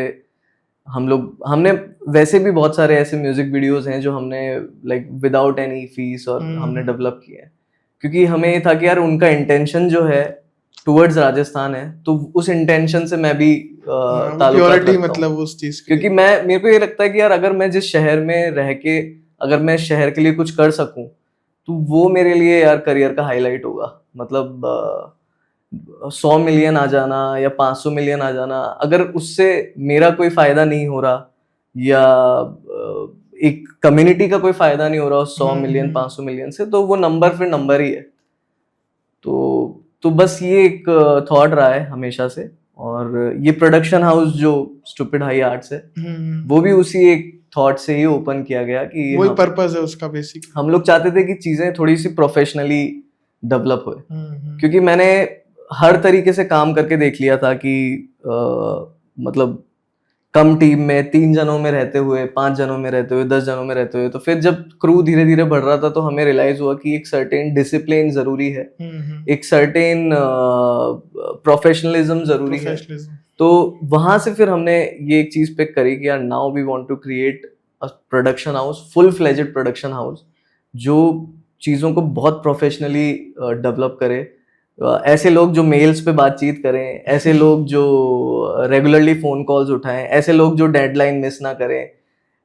हम लोगों ने ऐसे एडिटर्स पिक किए जो मतलब जो आलस नहीं दिखाते, जो टाइम से एडिट करके दे देते तो मतलब हम लोगों ने ऐसी टीम मेन बिल्ड करी, प्रोफेशनली वो चीजें हो सके और हम टाइम पे डिलीवरी दे सके, वो चीज है कि मतलब हम क्रिएट लोग तो कर लिया जो है चीज बना। चाह रहे थे हम लोगों ने, क्योंकि मैंने बॉम्बे से बहुत कुछ देखा है, सीखा है, मैं आज भी रेगुलरली जाता हूँ वहाँ पे, लोगों के टच में हूँ, तो मुझे ये लगा कि यार अगर हमें भी जयपुर में रह के चीजें उस लेवल पे डेवलप करनी है तो पहले हमें खुद से चीजों को सुधारना पड़ेगा पर्सनल लेवल पे, और फिर प्रोफेशनली फिर हम लोगों ने इसलिए हमने stupid high arts as a production house चीजें बिल्ड करी। मैं खुद का तो, मैं फिल्म मेकिंग का मेरा जो पर्सनल एजेंडा है वो बिल्कुल अलग है, और जो एज अ प्रोडक्शन हाउस है जो एजेंडा है, जो भी हमारी प्लानिंग्स है वो कम्प्लीटली अलग है। मतलब हम लोग इन दोनों चीज़ों को मैं सेपरेट रखता हूँ, एज अ फिल्म मेकर और as a production house. That's good. मेरा ये जाना था, हमने फिल्म्स की बात कर ली, क्रिएशन की बात कर ली, क्रिएटर्स की बात कर ली, क्रिएटर्स ने क्रिएट कर भी लिया, क्रिएशन हो गया है, व्हाट अबाउट द डिस्ट्रीब्यूशंस? वो प्रोसेस थोड़ा सा बता देंगे तो लोगों को काफी हेल्प होगी। मुझे लगता है कि फिल्म बनाना बहुत इजी होता है, हम्म। म्यूजिक बनाना बहुत इजी होता है, म्यूजिक वीडियो बनाना बहुत इजी होता है। जो मोस्ट डिफिकल्ट पार्ट होता है उसको रिलीज करना, और जिसके बारे में हम बात ही नहीं करते, बिकॉज ये क्या होता है ये तो पता ही नहीं था कि अच्छा ऐसा भी होता है कि मतलब पिक्चर बनाने के बाद उसको रिलीज भी करना होता है। ये तो हमारे ख्याल में ही नहीं आता। हमारे सबसे पहले दिमाग में आता है आइडिया, फिर हम उसके एग्जीक्यूशन पे लग जाते हैं, फिर हम 10 महीने खपाते हैं उसको एग्जीक्यूट करने में, एंड देन फिर वो 10 महीने बाद फिर जब टीम वाले पूछने लग जाते हैं कि भाई इसको रिलीज कब करोगे, we had no clue, we have no answers for this. जबकि जिस दिन, मैं कहता हूँ जिस दिन आपके पास आइडिया आ जाए ना, उसी दिन एक नोट पेन कॉपी पे ना एक अलग से डिस्ट्रीब्यूशन का भी चार्ट बना लो कि अच्छा ये जो आइडिया है ना, ये जो मैंने डेवलप किया है, मे बी मैं इसको बनाने, तो चलो ठीक है बनाना तो मैं अचीव कर लूंगा, because now I have a team, now I have people around me, I have actors around me, I have friends around me, I have resources around me, but जो डिस्ट्रीब्यूशन है वहां पे मेरे पास ज्यादा कॉन्टैक्ट्स नहीं है। तो मैं बैक एंड पे ये भी एक तैयारी करके रखूं कि इधर I am making for film festival, और या फिर मैं एक ओटीटी को इसको पिच करना चाहता हूँ, या फिर मैं, और मेरे को एक कितना समय लगेगा, हर चीज की एक टाइमलाइन हो, और डिस्ट्रीब्यूशन की भी एक टाइमलाइन डेवलप की जाए। बहुत सारे आपने भी खुद ने सुना होगा यार, आप खुद फिल्म मेकर हो, कि फिल्में डब्बा बंद हो जाती हैं, अटकी रह जाती हैं, कि किसी ने, मोस्टली जैसे फिल्म मेकर्स की शॉर्ट फिल्म्स नहीं रिलीज हो नहीं पाती। होता। वो इसलिए नहीं हो पाती क्योंकि हमें इस चीज का आइडिया ही नहीं है कि हम इसको एक्चुअली करना क्या है इसका। मतलब ज्यादा से ज्यादा क्या है, आप यूट्यूब पे अपलोड कर दोगे, but then is it, are you benefiting from YouTube? I don't think so, because then आपको एक चैनल नया आपने बनाया 0 सब्सक्राइबर से शुरू किया। तो इसीलिए मैंने पूछा कि बहुत लोगों का कंफ्यूजन रहता है डिस्ट्रीब्यूशन का क्या प्रोसेस होता है, वो हाँ हाँ इसलिए कंटिन्यू। हाँ हाँ, तो मतलब वही कि मतलब जो एक बेस्ट केस और वर्स्ट केस सिनेरियो वो ये है कि आप यूट्यूब पे अपलोड कर दो, मोबाइल से हो जाएगी आपकी फिल्म अपलोड। बट और बेहतर वे क्या है, और बेटर वेज को हम कैसे चुन सकते हैं? तो जैसे इनिशियल स्टेज पे जो हमने फिल्म्स बनाई थी, शॉर्ट फिल्म्स बनाई थी, और मैंने इनफैक्ट मैंने फुल फ्लेजेड 7 एपिसोड्स की एक वेब सीरीज भी बना रखी है, जिसको कंप्लीट करने में मेरे को 3.5 साल लग गए थे। It is on YouTube as well. और तो मतलब ऐसा हुआ कि वो जो 2018 में हमने एक लास्ट एपिसोड हमारी वेब सीरीज का डाला था, वहां पे मेरा डन एंड डस्टेड था विद यूट्यूब। मेरे को ये था कि यार now this is done, I have achieved this goal of making a 7 episode series, I am done with YouTube, this is not my space, because I have to give every week to YouTube, and I am not that sort of film maker जो हर हफ्ते कुछ create. हाँ, मतलब अगर मेरे को consistency चाहिए होती तो मैं नौकरी कर लेता ना लाइफ में, तो मैं बाउंड नहीं हो सकता था। तो फिर मेरे को ये था कि अब जो मेरा नेक्स्ट टारगेट था दैट वाज टुवर्ड्स ओटीटी।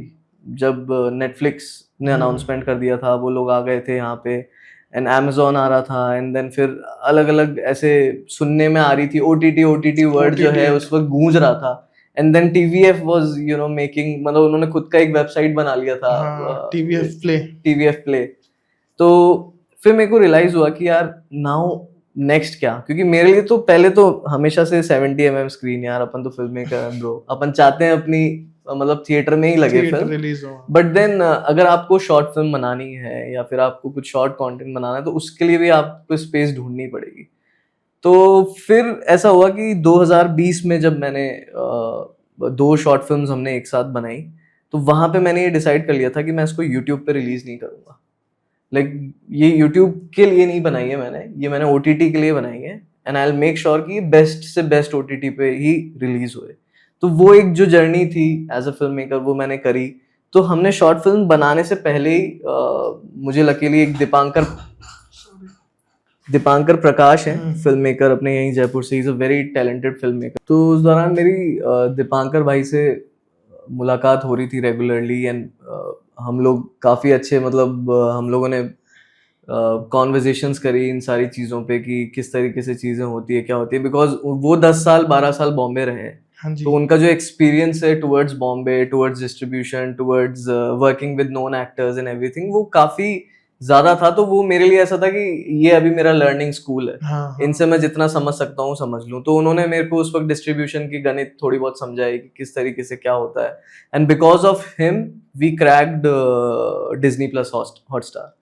फिर हमारी जो फिल्म्स थी, जो हमने बहुत मेहनत से प्यार से बनाई हाँ, थी 2020 में, वो दोनों फिल्म्स हमने जो है हॉटस्टार पे हॉटस्टार हमारी पे रिलीज हुई। रिलीज। उसके बाद भी फिर हमने 2 फिल्म्स और बनाई थी, उसमें से एक हॉटस्टार पे हो चुकी release, and the another one will be getting released on stage OTT app जो राजस्थान का है। तो मतलब ऐसा है कि मेरे को कभी भी यूट्यूब नहीं चाहिए था शॉर्ट फिल्म्स के लिए। मतलब ऐसा था कि वो एक वर्स्ट केस सिनेरियो होगा कि अगर मैं, बिकॉज मैं आपको इसका रीजन देता हूँ, यूट्यूब कोई छोटा प्लेटफॉर्म नहीं है, YouTube is a seriously a huge platform, और मेरे को बहुत रेस्पेक्ट है जो लोग रेगुलरली यूट्यूब कर रहे होते हैं, बिकॉज वो एक बहुत डिफिकल्ट जॉब है। यूट्यूब बस एक एज अ फिल्म मेकर आपके लिए कहीं ना कहीं इसलिए वर्क नहीं करता, क्योंकि पहली बात तो ये है कि जब आप कहीं पे इसको अपने काम को पिच करने जाएंगे, कहीं आप जब अपनी CV जब आप डिजाइन कर रहे होते हैं और किसी भी एक प्रोडक्शन हाउस को अपने स्टोरी लाइन या अपने पिच डेक के साथ अब जब अपना प्रोफाइल भी भेज रहे होते हैं, तो आपके प्रोफाइल में ना, अगर आपके प्रोफाइल तक पहुंच गए देखते हुए, तो वो ये चीज देखेंगे कि यार वो प्रेफरेंस किसको देंगे जिसका काम पहले हॉटस्टार जैसी जगह पे आया या MX प्लेयर जैसी जगह पे आया हो, या कोई भी OTT प्लेटफॉर्म, रादर देन आप यूट्यूब का एक लिंक डालो और एक आप डालो हॉटस्टार, एक आप डालो MX प्लेयर, मतलब कोई से भी, तो ना उसका बहुत एक अलग इम्पैक्ट जाता है। और वहां पे जो एग्जीक्यूटिव्स बैठे हैं स्टूडियो में, वो यही देखना चाहते हैं कि आपकी स्टोरी बहुत अच्छी है, वो ऑलरेडी मान चुके हैं इस बात को, पर आपने कितना, आपको इंडस्ट्री की लर्निंग है, आपको कितना आइडिया है मॉडर्न वे में इंडस्ट्री कैसे वर्क करती है, क्या करती है, आपको अपनी ऑडियंसेस को आप कितना जानते हो, क्या आपने ये सब चीजें भी प्रिपेयर की हुई है, आपका मतलब डिस्ट्रीब्यूशन में क्या एक्सपीरियंस है। हाँ, बेसिकली फिल्म बेचना आना चाहिए। एग्जैक्टली मतलब आप यहाँ से, मतलब बेचने वाले पर्सपेक्टिव से भी सोचते हो या नहीं सोचते कि आपको बनाने वाला पार्ट सॉर्टेड है यार, क्योंकि अल्टीमेटली बिजनेस ही है, एक्चुअली क्रिएशन तो है बट बिजनेस भी है। बिल्कुल बिल्कुल बिल्कुल यार। मतलब हम लोग, अब जैसे मैं अभी परसों ही अनुराग कश्यप सर का इंटरव्यू देख रहा था, तो उन्होंने एक बहुत अच्छी बात बोली थी कि हम सब लोग पायल कपाड़िया को बहुत सेलिब्रेट कर रहे हैं, उन्होंने कांस में जो विन करी, बट हमें नहीं करना चाहिए। हमें उल्टा हमें ये देखना चाहिए कि वो बंदी ने, इंडिया से उसको कोई हेल्प नहीं मिली है उस पिक्चर को बनाने के लिए, उसको जो को प्रोडक्शन हाउसेस थे उसके, वो सब फॉरेन के थे, फॉरेन बॉडीज ने उसको हेल्प करी है वो फिल्म बनाने के लिए। पर आज अगर वो जीत गई है तो आज हम सब लोग सेलिब्रेट कर रहे हैं। तो ये ना, ये सेलिब्रेशन गलत है। हमें उल्टा अब ये देखना चाहिए कि यार हमें, अगर पायल कपाड़िया जैसी वॉइसेस हैं, ऐसे फिल्म मेकर्स हैं, तो हमें ढूंढना चाहिए और ऐसे लोगों को हमें सपोर्ट करना चाहिए अगर हम अपने लेवल पे कर सकते हैं तो, रादर देन मतलब उनको थकार के इंडिया से और वो फॉरेन प्रोडक्शन हाउसेस पे। तो और मोस्टली इंडिपेंडेंट फिल्म्स का यही होता है, जो ये बड़े अवार्ड्स को जो क्रैक कर लेती हैं और वो सारा, तो वही है यार, मतलब एट द एंड इकोसिस्टम वाली ही बात है सारी। बट मुझे लगता है कहीं ना कहीं OTT से बहुत ज़्यादा लोगों को वो चांस मिला है। मेरा नेक्स्ट क्वेश्चन यही था कि मतलब अपॉर्चुनिटी इन OTTs कैसे बढ़ाए लोगों के लिए। मतलब OTTs अगर रीजनल में है तो डेफिनेटली चांस है। अगर जैसे अब जो बिगेस्ट प्लेयर्स हैं वो बॉम्बे से काम कर रहे हैं OTTs के, तो बॉम्बे, अब मैं अगर बॉम्बे की बात करूं एट प्रेजेंट, अगर कोई अगर बॉम्बे शिफ्ट हो रहा है कोई फिल्म मेकर और वो तो यार मुझे ऐसा लगता है कि आपको ना मतलब बहुत साल दोबारा देने पड़ेंगे वही नेटवर्किंग और वही सारी चीज़ों को क्लिक करने में, क्रैक करने में। बिकॉज आज जो ये बड़े OTTs हैं, इन लोगों ने अपना वर्क स्ट्रक्चर इस तरीके से कर लिया है कि जब तक आपके प्रोजेक्ट को कोई बैक नहीं कर रहा है, कोई बड़ा नाम बैक नहीं कर रहा है, या तो कोई बड़ा एक्टर होना चाहिए आपकी फिल्म में, या फिर कोई बड़ा प्रोडक्शन हाउस होना चाहिए कि प्रेजेंटेड बाय अनुराग कश्यप, या प्रेजेंटेड बाय दिबाकर बैनर्जी, या presented by that Vishal Bhardwaj, या another big name Zoya Akhtar, या कि आपके कोई मतलब आपके नाम में कौन है प्रेजेंटर आपकी फिल्म के अंदर। अनटिल अनलेस अगर कोई बैक नहीं कर रहा तो आपके लिए इट्स सो डैम हार्ड कि और फिर क्या होता है कि अब हर कोई ये भी बोलता रहता है कि यार आपको ना एग्जीक्यूटिव से, वहाँ के जो नेटफ्लिक्स के अंदर के लोग हैं उन लोगों से नेटवर्किंग जमानी पड़ेगी उनके साथ। अरे यार मतलब वो ऑलरेडी इतने दुखी हैं, उनके वो डेली उनके पास जो कंटेंट आ रहा है, फिर वो तुम्हें अलग से पर्सनली टाइम निकालेंगे तुमसे मिलने के लिए, तो वो 2 महीने 3 महीने में एक बार एक मीटिंग का मौका लगता है जिसमें वो शायद, तो मतलब it's a very long and a very tedious process. और फिर आपने कितना ही टाइम दिया वहां पर जाके जीरो हो जाता है और वो फिर दोबारा जर्नी चालू होती है। मुझे मतलब ऐसा होता है ना कि यार क्या करूं यार, इसको YouTube पे रिलीज कर देता हूँ अभी, और कुछ तो बच नहीं रहा मेरे पास। तो अब जैसे कि अब मैं आपको बताता हूँ इसका सॉल्यूशन जो है, जो पॉसिबल सॉल्यूशन जो लकीली हमारे लिए आज अवेलेबल है, वो ये है कि जैसे मैंने कहा कि अगर OTT रीजनल है तो चांसेस ज़्यादा डेवलप हो जाते हैं आपके पास, आपके आपने जो बनाई हुई जो आपकी क्रिएशन है उसको रिलीज करने। अब जैसे मैं आपको बताऊं, गुजरात में आई थिंक एक आहा OTT करके है। आहा आई थिंक साउथ में, तेलुगु इंडस्ट्री में, तेलुगु और तमिल में आहा है, बंगाल में होइचोई है, गुजरात में एक और कोई OTT है, मैं उनका नाम भूल रहा हूँ, तो वो पर्टिकुलरली गुजराती लैंग्वेज के।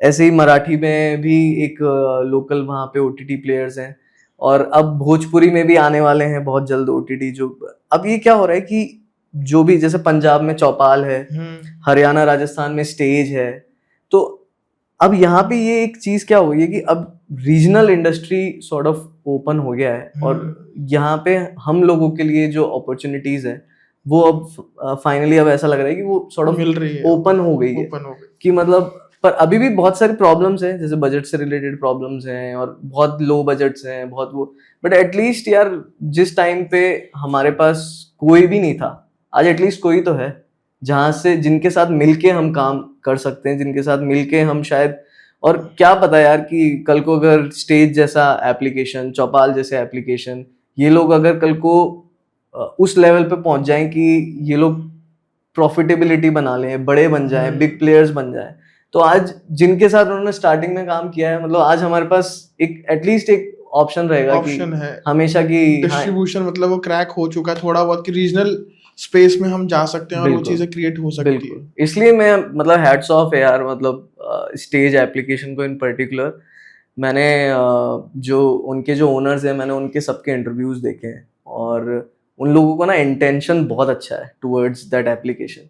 मेन चीज होती है इंटेंट। कोई मतलब कोई भिड़ते ये बोले ना कि पैसा कमाने के लिए कर रहे हैं, तो उसमें फिर वो होता है कि चलो ठीक है यार अब अगला पैसा कमाए, but they have the very good intention behind it कि वो लोग बोलियों को प्रमोट करना चाहते हैं। तो वहां पे फिर मेरे को ये लगता है कि यार जब राजस्थान में कोई है ही नहीं, राजस्थान जैसे मार्केट में कोई प्लेयर ही नहीं है, तो I think as a film maker फिर हमारे लिए ये अपॉर्चुनिटी खुल जाती है कि यार अगर हमारे पास कुछ स्टोरीज हैं अच्छी कहने को, तो हम इनके थ्रू करके कर लेते हैं कि एक बार को बॉम्बे का चक्कर ना करके हम इनके साथ मिलके कुछ। और अब शायद हिंदी में भी कंटेंट आ रहा है, मतलब लैंग्वेज बैरियर को हटा रहे जा रहा है मेरे हिसाब से। हाँ मतलब आई थिंक फ्यूचर में शायद उन लोगों का प्लान है मे बी हिंदी में लेके आने का, बट अभी एट प्रेजेंट वो लोग राजस्थानी डायलेक्ट्स पे ही वर्क कर रहे हैं राजस्थान के अंदर, और हरियाणा में हरियाणवी जो उनकी चल रही है, और हरियाणा में आई थिंक उन्होंने एक बहुत बड़ा ऑडियंस क्रैक भी कर लिया है, तो वहां पे वो लोग प्रॉफिटेबल बन चुके हैं उस मार्केट में। राजस्थान में they are yet to become profitable, but I hope बन जाए यार, मतलब अपन लोगों के लिए बेटर हो जाएगा एज अ फिल्म मेकर। वो तो है ही अपॉर्चुनिटी, मतलब इतने अपने डोर्स ओपन हो रहे हैं बेसिकली, जो हम बात कर रहे थे, जो हम डिस्ट्रीब्यूशन की बात कर रहे थे। At the end of the day बनाना हमारे लिए आसान है क्योंकि हम यहाँ पे रह रहे हैं, हमें हमारी रिसोर्सेज का आइडिया है, तो they are taking care of that part. They are taking care of that part. इसी से मैं ये जानना चाहता, जैसे अब इतना क्रिएशन हो रहा है, तो हम अगर प्रोडक्शन हाउस कोई अगर खोलना चाहे तो what is the procedure to that? मत खोलो यार। ऑलरेडी कंपटीशन है। आई होप कंपटीशन होता है यहाँ पे, honestly हेल्दी बताऊं कंपटीशन तो होना बहुत जरूरी है। आई होप ऐसा हम लोगों का जयपुर में होता कि हम लोग compete कर रहे होते, बट एक्चुअली में यहाँ पे कुछ है ही नहीं, तो फिर कंपटीशन आप किससे कर रहे हो? तो यहाँ पे अगर कोई नया डेवलप करना चाहता है तो सबसे पहले तो यार उनको ये चीज़ें देखनी पड़ेंगी कि यार अपनी रेट्स को ना बिल्कुल बिल्कुल मतलब ख़राब रेट्स पे काम मत करो यार। मतलब मुझे पता है, मैंने माना है कि यहाँ पे काम की कमी है, और कोई एक गिग मिलता है तो हमको तुरंत यूँ हो जाते हैं कि अरे कर लेंगे यार, कि ठीक है 10,000 में कर लेंगे, 5,000 में कर लेंगे। लोग 5-5 हज़ार रुपये में म्यूज़िक वीडियोज़ बना देते हैं, 10-10 हज़ार में म्यूज़िक वीडियोज़ बनाते हैं, एड फिल्म्स बना देते हैं, रील फिल्म्स बना देते हैं, जो भी है। मेरी बस यार यही एक रिक्वेस्ट है यहाँ के प्रोडक्शन हाउसेस से, यहाँ के आर्टिस्ट से, कि यार अपनी वैल्यू को कम करवा के तुम काम मत करो जस्ट बिकॉज कि, क्योंकि हर तरफ से लप्पू देना तो क्लाइंट्स को आता है कि अरे आगे और करेंगे ना, अरे आगे और करेंगे, अभी इतने में कर लो, और वो सब चीज़ों के चक्कर में ना पड़े। अगर एक्चुअली में यहाँ पे एक हेल्दी इकोसिस्टम वर्क का क्रिएट करना है ना, तो अपने आप को बड़ा दिखाना पड़ेगा यार। और हमारा जो सबसे बड़ा जो प्रॉब्लम जो मैं फेस करता हूँ आज के टाइम पे इंडस्ट्री का, वो ये है कि मैं जयपुर से हूँ तो मेरी ऑटोमेटिकली रेट जो है वो 10 टाइम्स कम हो जाती है। और यही काम अगर मैं बॉम्बे से अगर कोई बोलता कि चलो ठीक है कि यार अच्छा ये टीम जो है बॉम्बे से आ रही है, तो वो सामने वाले को लगा अच्छा बॉम्बे से आ रही है, फिर तो यार पैसे ज़्यादा चार्ज करेंगे, और वो दे भी देते हैं। अल्टीमेटली मैं एक चीज ऐड करना चाहूंगा कि अगर वो कोई चीज चीप रेट्स में हो रही है तो अल्टीमेटली कॉम्प्रोमाइज तो क्वालिटी हो रही है, बट वो लोग समझ नहीं पाते, मेरे को लगता है यार क्वालिटी, हाँ मतलब समझ नहीं पाते, वो तो सबसे बड़ा एक पॉइंट है ही। कि जैसे हम एक जोक मारते हैं, जैसे मैं और मेरा कजिन, कि एक तो फिल्म है लाला लैंड और एक हमारा जयपुर है लाला लैंड, तो मतलब लालाओं का लैंड है बेसिकली। तो लालाओं को नहीं पता होता क्या क्वालिटी होती है, क्या वो लोग हवाबाजी में ज्यादा आते हैं। अगर आप ये बोलोगे कि बॉम्बे से आ रहा है तो वो एक्साइटेड हो जाते हैं, वो ये बोलोगे जयपुर से, तो यार ये तो आपनों घर को ही है यार, कि तू इतनी रेट कैसे ले रहा है भाई, 50,000 रुपये पागल है, तेरे को 50,000 रुपये कौन देगा, ये तो 5,000 रुपये कर लो यार। तो और हम लोग कर भी लेते हैं यार eight the end of the day. मतलब सबसे ज्यादा जो मुझे एक पॉइंट लगता है, जो सबसे वही कि हमारी जो हम कंपटीशन की बात कर रहे हैं एक्चुअली एग्जिस्ट ही नहीं करता। मतलब लोग मुझे आके कहते हैं कि यार आप बहुत महंगे प्रोडक्शन हाउस हो। मैं कहा यार मैं मेरा मेहनताना ही तो ले रहा हूँ, मैं कौन सा उससे मैंने कोई 5 माले का घर बना लिया, या मैं कोई ऑडी चलाता हूँ कि मैंने कुछ इस तरह का कुछ किया हो। वो कर रहा होता तो शायद मैं बोलता कि हाँ मतलब मैं बहुत, हम लोग नॉमिनल कॉस्ट पे काम करके भी हम लोग लैक ऑफ नॉलेज मैं कहूंगा इंडस्ट्री को लेकर बेसिकली यहाँ या लैक ऑफ नॉलेज नहीं, मतलब ये मतलब लैक ऑफ वो है कि मैं क्या कहूँ, मतलब it's not a healthy environment to work in currently in Jaipur. कि लोग बहुत इजीली हाँ कर देते हैं क्योंकि उनके पास काम नहीं है, कि चलो ये कर लेते हैं। मना करना आना चाहिए यार। और बॉम्बे में भी लोग यही कहते हैं, जितने भी बड़े लोग हैं वो सब यही बोलते हैं कि यार तुम्हें अगर कोई चीज़ की वैल्यू नहीं मिल रही है ना, तुम्हें वर्थ नहीं लग रहा है, तो तुम ना करना सीखो, बिकॉज वो एक्सप्लॉइट करते हैं आपको। और यहाँ पे एक्सप्लॉइटेशन है जयपुर में, एग्जैक्टली इसी तरह का एक्सप्लॉइटेशन। अगर आप जयपुर से हो, if you say you are branding yourself as a Jaipur right, तो तुम खत्म हो भाई, तुम्हारी रेट वहीं पे ही वो गिरा देंगे। और ये आज तक कोई कॉन्वर्जेशन किसी ने करी नहीं होगी, आई एम टेलिंग यू। मतलब ना करना आना चाहिए ऐसी सिचुएशंस पे। और मुझे यही लगता है कि हम लोग तभी प्रोफेशनली हम लोग यहाँ पे एक वो चीज़ डेवलप कर पाएंगे, और कमर्शियली तभी हम लोग सक्सेसफुल हो पाएंगे जयपुर में। वरना होगा यही कि eight the end of the day कि जो बॉम्बे के नाम वाले जो लोग हैं वो आके हमारे मार्केट को हमेशा उन्होंने ही टेक ओवर किया है, और वही लोग करते रहेंगे। फ्यूचर में भी यही होगा, कुछ बदलेगा नहीं। तो like we all need to step up on this, we all need to work out on our rates, कि जो भी लाला लैंड है हमारा, इस लाला लैंड को लाला ना बने रहे। और प्रोफेशनली अब हम लोग अपने आप को हाँ मतलब एक रखना शुरू करें। प्रोफेशनलिज्म थोड़ा सा डेवलप करने की जरूरत है, और वो हो जाएगा मेरे को लगता है over the period of time. पता नहीं, इतना वो रीजनल सिनेमा भी बढ़ रहा है तो हाँ, होना चाहिए। होपफुली। तो ऐसा ही जो आपका एक्सपीरियंस रहा है अब तक, ऐसा कोई फनी एक्सपीरियंस आपका, कोई इंसिडेंट आपको याद आ रहा हो, कुछ शेयर करना चाहें? हाँ मतलब शूट के दौरान हाँ। तो बहुत सारे ऐसे होते ही हैं, फनी फनी से चीज़ें घटती हैं, और बट फनी एज सच मतलब अभी मेरे को तुरंत तो याद नहीं आ रहा, बट मुझे याद है मैंने 2013-14 में जब हम लोग बिना प्लानिंग के म्यूजिक वीडियो करने पहुंच जाया करते थे शूट, तो जैसे मेरे को याद है हम लोग मई की गर्मी में हम लोग गए थे सांभर लेक शूट करने के लिए, और ये मेरा ही आइडिया था, और मैं कभी सांभर गया नहीं हुआ था उससे पहले, तो अच्छा। मुझे पता ही नहीं था कि एग्जैक्टली सांभर, मेरे को ये था कि हाँ ये एक सॉल्ट लेक है, Salt ऐसे lake, ऐसे हाँ। करके। तो मैंने सारे बैंड मेंबर्स को, जो ये डेथ मेटल और ये सब चीजें, रॉक रॉक बैंड था नॉट डेथ मेटल, तो उनको मैंने कहा कि यार चलो चल के अपन आपका जो सॉन्ग वाला जो सीक्वेंस हो वो वहाँ पे शूट करके आते हैं। तो अब उनमें से ना एक जना गया हुआ था सांभर, वो बाइकर था, तो वो बोला कि आर यू श्योर कि मतलब हमें करना चाहिए? हाँ हाँ बहुत अच्छा लगेगा सीक्वेंस, मजा आ जाएगा ये वो। अब उस टाइम पे क्या है कि सांभर हमें बिल्कुल भी आइडिया नहीं था, पर सांभर एक ऐसी लोकेशन थी जो बहुत ही हॉट स्पॉट लोकेशन रही है हमेशा से एड शूट्स और फिल्म शूट्स के लिए। और हम लोग उस्ताद बन के जो है 2 गाड़ियां उठा के और हम लोग ले गए हैं, और 11 बज रही है उस टाइम पे दिन के, और जैसे ही हम गाड़ी के एसी से बाहर निकले और हमने देखा अरे वाह सॉल्ट लेक, तो वो जो सूरज की जो ताप थी वो उस मोमेंट में मतलब हम ऐसे हो गए कि मतलब, और वो जो बैंड मेंबर्स थे वो सारे ब्लैक, एकदम अच्छा। रॉक बैंड वाले ब्लैक कपड़े पहन के आए हुए, एक ने तो जैकेट वैकेट भी डाल रखी थी।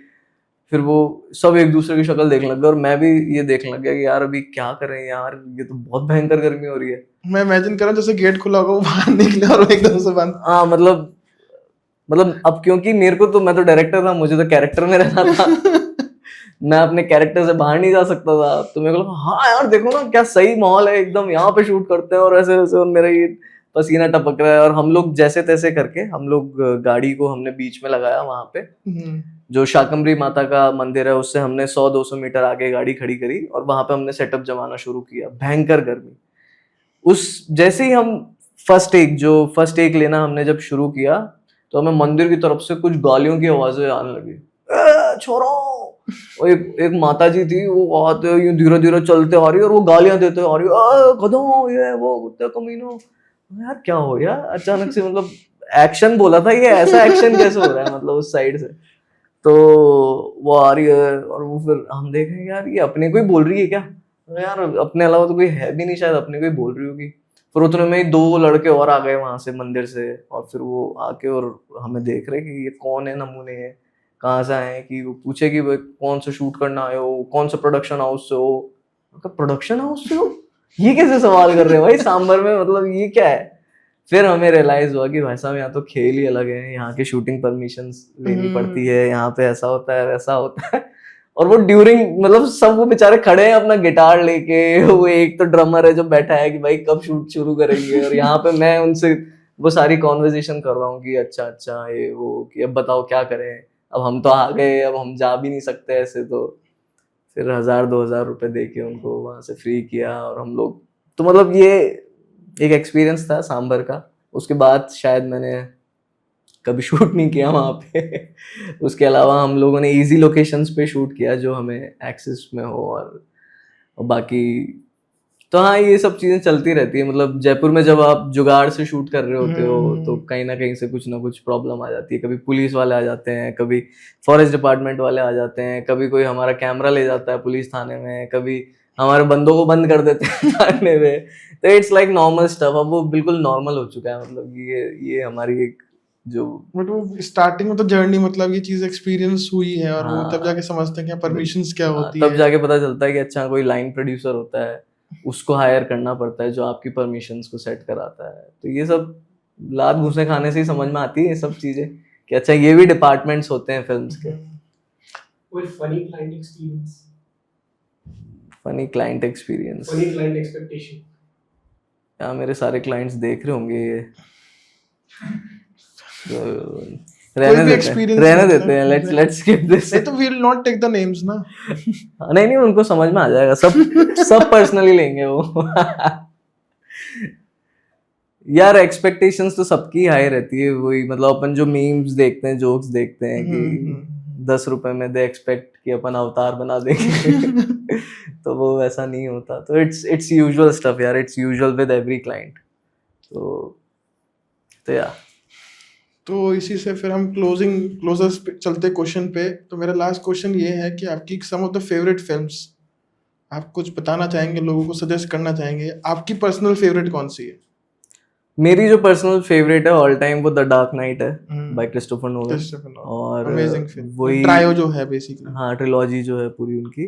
और क्रिस्टोफर नोलन का वो फिल्म देख के ही मेरे को ये रियलाइजेशन हुआ था कि मुझे सिनेमा में जाना है। मतलब मैंने 2008 में वो फिल्म देखी थी थिएटर में, और वो फिल्म कभी निकली ही नहीं दिमाग से, जहन से। हर दिन रात उस फिल्म के बारे में जब वो फिल्म देखी थी, जब दिन रात ही उस फिल्म के ख्याल आते थे दिमाग में और वो सारी चीज़ें। तो वो एक ऐसी फिल्म थी जिसने बहुत ज़्यादा इंस्पायर किया एज एन आर्टिस्ट। और अगर मैं जैसे वही मतलब क्रिस्टोफर नोलन का जो पूरा वर्क ऑफ बॉडी है उनका, जो पूरा बॉडी ऑफ वर्क है जो उनका पूरा, वो मेरे को ऑलमोस्ट मैंने सारी फिल्में जो है कम से कम 25 बार देख रखी है। दूसरी जो मेरी मोस्ट फेवरेट फिल्म है वो इंटरस्टेलर है, उन्हीं की बनाई हुई। फिर उसी लिस्ट में एक फिल्म है टोबी मैगवायर की जो फर्स्ट स्पाइडरमैन थी, वो मुझे बहुत ज्यादा पसंद वो भी है। ट्रायलॉजी बहुत अच्छी है, मतलब बहुत फर्स्ट तो अच्छी है ही है। अमेजिंग, हाँ, बट ट्रायलॉजी वो वाली फर्स्ट टोबी मैगवायर बिल्कुल। वाली वो बहुत अमेजिंग बिल्कुल, ट्रायलॉजी। बहुत बहुत अमेजिंग ट्रिलॉजी थी। और ऐसे ही फिल्म्स में मतलब ऐसे फेवरेट तो खैर बहुत सारी हैं वैसे तो। अब जैसे बॉलीवुड से मैं हाँ, एनी इंडियन फिल्म में पूछने वाला था। स्वदेश मुझे बहुत ज्यादा पसंद है। स्वदेश एक ऐसी पहली फिल्म है जिससे मैं सबसे ज्यादा कनेक्ट किया था। और फिर इसके अलावा बॉलीवुड फिल्मों में, जैसे बॉलीवुड तो नहीं, मतलब मेरे को सत्यजीत रे सिनेमा जो का उनका था। उनका जो सिनेमा था, मतलब उनकी मैंने सिर्फ 3-4 फिल्में देख रखी हैं, बट मेरे को जो सबसे जो अच्छी फिल्म लगती है वो पाथर पांचाली है, जो और बहुत ही ब्यूटीफुल फिल्म है। तो मतलब ये फिल्म्स में ऐसा है कि मैं कभी भी रिवॉच कर सकता हूँ एनी गिवन डे। मैं कई बार नई फिल्मों की बजाय उन फिल्मों को देखना वापस से पसंद करता हूँ। तो ये वो कुछ क्रिएशन मतलब। हाँ, मैं यश रिकमेंड चोपड़ा तो वाला किसी जो को नहीं starting करूंगा, सा। मतलब रिकमेंड तो क्या करूं मैं अब किसी को। हाँ मतलब आजकल हर कोई अपने अपने टेस्ट के हिसाब से फिल्म्स देखता है, पर मैं ये जरूर रिकमेंड करूंगा जो फिल्म मेकर्स हैं, जो एक्टर्स हैं, जो म्यूजिशियंस हैं, बीट एनीवन, आप कोई सी भी डिपार्टमेंट से हो, आपको ना फिल्म्स को दोबारा देखना चाहिए। मुझे जब कोई कहता है ना कि अब तेरे को पहली बार में समझ नहीं आई क्या फिल्म, मैं कहा यार फिल्म ना कभी भी पहली बार में सिर्फ आप एज अ व्यूअर देख रहे होते हो। आप स्टोरी लाइन है बेसिकली, उस पे ध्यान रहता है आपका कि क्या कि चल रहा है। मतलब आप सिर्फ सरफेस लेवल पे देखते हो पहली बार जब आप फिल्म को देखते हो। जब दूसरी तीसरी चौथी बार जब आप फिल्म को देखते हो, जब उसकी बारीकियां आपको दिखाई देती है, इसलिए वो फिल्में ना टाइमलेस हो जाती हैं। वो टाइमलेस इसलिए तो होती है कि जब हर 5 साल में इंसान उस फिल्म को देख रहा होता है तो वो कोई नई डिटेल उठा रहा होता है। जैसे शोले फिल्म टाइमलेस मास्टरपीस है, masterpiece on writing, masterpiece on direction, masterpiece on acting, everything. Like आज शोले को पढ़ाया जाता है फिल्म स्कूल्स में, उसकी जो राइटिंग स्ट्रक्चर है और वो जो सारी चीजें थी। तो मुझे ये लगता है कि यार हमें ना मतलब फिल्म्स को देखना चाहिए और दोबारा देखना चाहिए जब कोई फिल्म को पसंद आए तो। मतलब उसको एक बार छोड़ के ऐसे छोड़ नहीं देना चाहिए। हाँ मतलब एज एन एंटरटेनर तो देखना ही चाहिए, बट एज अ क्राफ्ट भी देखना चाहिए मुझे। मतलब क्योंकि आप दूसरी तीसरी चौथी बार जब उस फिल्म को देखोगे तो आप एज अ क्राफ्ट ही देख रहे होंगे, तब आपको उसकी बारीकियां दिखाई दे रही होगी, यार क्या म्यूजिक है। फर्स्ट टाइम में शायद हो सकता है आपको बैकग्राउंड स्कोर शायद इतना नहीं पता चला हो, बिकॉज आप उसमें इतना ज्यादा इन्वॉल्व थे जो स्क्रीन पे दिख रहा था। बट देन उसके बाद आप बहुत सारी चीजें महसूस कर रहे होते हो सिर्फ फिल्म की। जैसे अभी जो रिसेंट फिल्म है जो मैंने बहुत बार लगातार बार देखी है वो है ड्यून। ड्यून एक ऐसी फिल्म है जिसको मुझे लगता है कि साउंड के मामले में ड्यून फिल्म को अगले मतलब 50 साल तक पढ़ा जा सकता है। उस फिल्म को अगर आप स्क्रीन बंद करके सिर्फ उसका साउंड भी सुन रहे होंगे ना, तो आप उतने ज्यादा इमर्सिव उसमें चले जाओगे कि और साउंड कितना इंपॉर्टेंट मीडियम है फिल्म का। जिसपे हम लोग बात ही नहीं करते। बात ही नहीं। म्यूजिक कितना इम्पोर्टेंट मीडियम है, बैकग्राउंड स्कोर्स जो होते हैं। तो बस मैं यही कहूंगा कि जो भी एक्टर्स हैं, जो भी राइटर्स हैं, डायरेक्टर्स हैं, जो अभी नया स्टार्ट कर रहे हैं, उनको डेफिनेटली फिल्म्स को रिवॉच करना चाहिए। रिवॉच अलग स्वाद देती है यार, जब आप रिवॉच करते हो कोई फिल्म को तो उसका टेस्ट और ज़्यादा अच्छा हो जाता है फिल्म का। थैंक यू सो मच ये बताने के लिए। एक बोनस शॉट में यही कहना चाहूँगा कि जो एक्सपायरिंग फिल्म मेकर्स हैं और एक्टर्स हैं, उनके लिए आपका कोई वन मैसेज ऐसा कुछ देना चाहें आप? एस्पायरिंग फिल्म मेकर्स और एक्टर्स, कि जब कुछ भी- बॉम्बे जाओ, जब बॉम्बे जाने का डिसाइड करो तो ये मैंने मेरे इंस्टाग्राम पे भी मैंने पोस्ट डाला था, एक्टर्स के लिए पर्टिकुलरली था वो। जब भी कभी बॉम्बे जाने का डिसीजन लो तो दो तरीके से प्रिपेयर हो, इंटरनली और एक्सटर्नली। इंटरनली आप जब प्रिपेयर होते हो तो आप as a human being prepare करते हो खुद को कि, और इंटरनल वो चीज़ होती है जो कि बेसिकली आपका टैलेंट है, जो कि आपके अंदर है। आप उसको प्रिपेयर करो, आप उसको क्राफ्ट करो और बेहतर तरीके से करो। और एक्सटर्नली आप ऐसे प्रिपेयर कर सकते हो खुद को कि आप जो घर की जो बेसिक चीज़ें होती हैं, हम लोग जब घर पे रह रहे होते हैं ना, जैसे जयपुर में जब हम घर पे अपने अपने घरों में रह रहे होते हैं, तो हम लोग को ना सब कुछ हाथों में मिल रहा होता है और हम उसकी वैल्यू नहीं करते।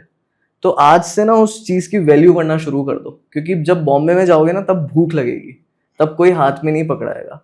तो start learning how to cook, start learning how to sweep, start learning how to deal with sabzi वालाज, क्योंकि जो तुम्हारी day to day basic necessity जो है आपकी डेली रूटीन जो उसके एग्जैक्टली मतलब ये, और ये बेसिक नेसेसिटी बोलते हैं हम, जबकि ये हम बेसिक उसमें डेवलप नहीं कर पाते। आज मैं आज से अपने 10 साल पहले मैं जब खुद को देखता हूँ ना, तो मेरा शायद कहीं ना कहीं ये भी एक वो है कि मैं, अगर मुझे शायद वो स्किल सेट्स होती मेरे पास कि मैं खुद के घर को रन कैसे करते हैं, मैनेज कैसे करते हैं, ये सब चीज़ें अगर मुझे आती होती उस टाइम पे, तो शायद मैं, हो सकता था कि मैं और बेटर वे में मुंबई में मैनेज कर पाता खुद को। मेरा कहीं ना कहीं मेजर रीज़न ये भी था कि यार मैं मैनेज नहीं कर पा रहा मेरी बेसिक नेसेसिटीज़ को, इसलिए मैं जयपुर वापस आ जाता हूँ। बट मुझे जब मैं वापस जयपुर आया तब मुझे रियलाइज़ हुआ कि यार जब आपकी मॉम, जब आपके फादर आपके लिए मेक श्योर करते हैं कि आप भूखे नहीं रहोगे पूरे 24 घंटे में, आपको कुछ ना कुछ मिलता रहेगा, that is the blessing and we have to count this as a blessing. और जब बॉम्बे जाने की तैयारी करो तो इंटरनली भी प्रिपेयर करो खुद को, बाय सोल बाय हार्ट तुम अपने क्राफ्ट को सुधारो, बेटर करते जाओ, सीखते जाओ, और एक्सटर्नली भी अपने आप को प्रिपेयर करो कि इन सब चीज़ों में, चाहे वो सब्जी बनाना हो या झाड़ू लगाना हो या बर्तन धोना हो, मॉम की हेल्प कर दो यार कभी, मतलब बर्तन धोने में उनको कितनी खुशी होगी। बेसिक प्रिपरेशन चीजें करके जाएंगे तो बेटर रहेगा वो। Yes yes yes, thank you so much Arpit आपका आने के लिए। Thank you so much. आपके लिए एक गिफ्ट है हमारी तरफ से। अरे यार, ये आपके लिए छोटा सा गिफ्ट है। Thank you so much, thank you so much. तो मे बी आप फिल्म मेकर हो तो ये चीज पसंद करोगे आप। 100% भाई, the great Lakhan, TGL, wow, TGL talks जो हमारा शो है उससे। बहुत सही, बहुत सही। Thank you so much Lakhan, मुझे बहुत मजा आया भाई। थैंक यू अर्पित conversation आपका आने के लिए। बिल्कुल। तो गाइस ये थे अर्पित गंगवार। आज का पॉडकास्ट कैसा लगा प्लीज हमें कमेंट बॉक्स में बताइए। ऐसे ही मजेदार पॉडकास्ट के लिए TJ स्टूडियोज को आज ही सब्सक्राइब करें। अब तक आप लोगों ने बहुत प्यार दिया है और आगे भी देंगे। Thank you so much. और हाँ, इंस्टाग्राम पे फॉलो करना ना भूलें।